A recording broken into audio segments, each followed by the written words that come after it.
हम माधवी झा एकटा जितिया पाबनि के गीत लऽ के अयलहुँ हन। अहाँ सब सुनू। माधवी झा मैथिली गीत चैनल पे अहाँ सब आदमी के स्वागत अछि। गीत केहन लागल से हमरा कमेंट में जरूर बताएब। हमरा बहुत खुशी होइए अहाँ सबके कमेंट पढ़ि के, बहुत नीक लागैए। धन्यवाद। जितिया पाबनि बड़ भारी, जितिया पाबनि बड़ भारी, धिया पुता के ठोक सुतैलनि, धिया पुता के ठोक सुतैलनि, खेलनि भरि थारी, जितिया पाबनि बड़ भारी, धिया पुता के ठोक सुतैलनि, धिया पुता के ठोक सुतैलनि, खेलनि भरि थारी, जितिया पाबनि बड़ भारी।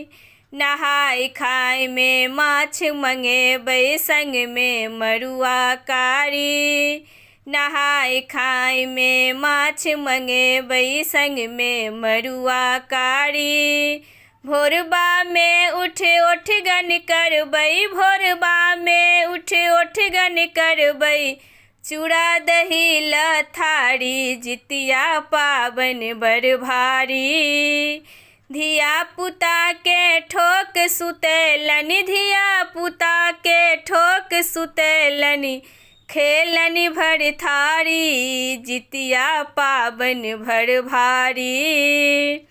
जितवाहन छथि संकट हारी, तिनकर पूजा भारी, जितवाहन छथि संकट हारी, हिनकर पूजा भारी, निर्जल राय हम पाबनि करबै, निर्जल राय हम पाबनि करबै, सुनथिन प्रभु उपकारी, जितिया पाबनि बड़ भारी, धिया पुता के ठोक सुतैलनि, धिया पुता के ठोक सुतैलनि, खेलनि भरि थारी, जितिया पाबनि बड़ भारी, जितवाहन सँ आशीष मांगबै, खिलल रहे ये क्यारी, जितवाहन सँ आशीष मांगबै, खिलल रहे ये क्यारी, धिया पुता सब आनंद रहतै, धिया पुता सब आनंद रहतै,